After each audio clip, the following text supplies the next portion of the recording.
Salmon cakes, fast, easy, and delicious. I'm Susan Bowerman, registered dietitian, and today I'm going to show you how to make salmon cakes, which are a great way to get fish into your diet. There are two reasons I like this recipe. One is they're easy and they're made from ingredients that you're likely to have in the house. And the second thing is that there are no raw ingredients in here. So you don't have to worry about whether your fish is overcooked or undercooked. So let's go ahead and do this. It's very simple. We're going to start with some green onions that I've chopped up and some red bell pepper that I've also chopped up. These are going to be these seasonings for the salmon cakes. I'm adding a couple of tablespoons of lemon juice. And then here I'm using some low-fat sour cream. If you wanted to, you could probably substitute some Greek yogurt if you wanted. I'm also going to use about 2 tablespoons of Dijon mustard. Just going to add some tang. And then lastly, I'm going to put in about 1/2 cup of breadcrumbs.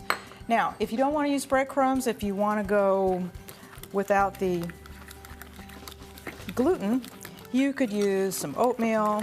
You could use some gluten-free bread if you wanted to. You're going to mix this up. And then lastly, you're going to put in your salmon. Now, if you've never used canned salmon before, it's a little daunting when you first open the can. So you're going to find that there's going to be some skin in there. There may be a bone or two. Don't let that deter you. This is a large can of canned salmon, and I've just flaked it up.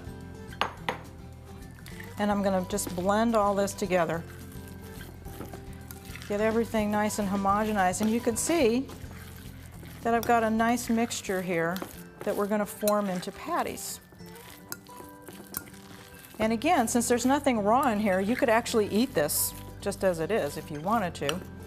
All right, and so now that I have this, now what we're going to do is we're going to form this into patties. And the easiest way to do this is to just do this on a piece of wax paper. So I'm going to take a handful like that, and you're just going to shape it into a patty. A few inches across, kind of neaten up the sides a little bit. And you'll probably get about 5 or 6 patties out of this mixture. Now, I have some that I've already made, so let me bring those in. And we're going to go ahead and cook those. My skillet's already hot, so I'm just going to put a tiny bit of oil in there. It's non-stick, but we're just going to put a little bit just to make sure that they don't stick, and I'm just going to swirl that around a little bit. And I'm going to go ahead and put my patties in.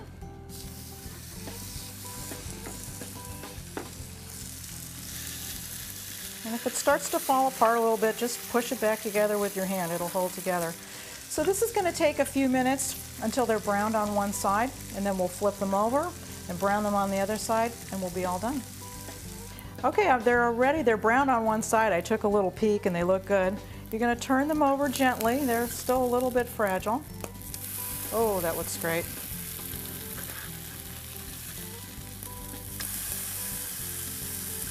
And once they've browned on the other side, we're all done.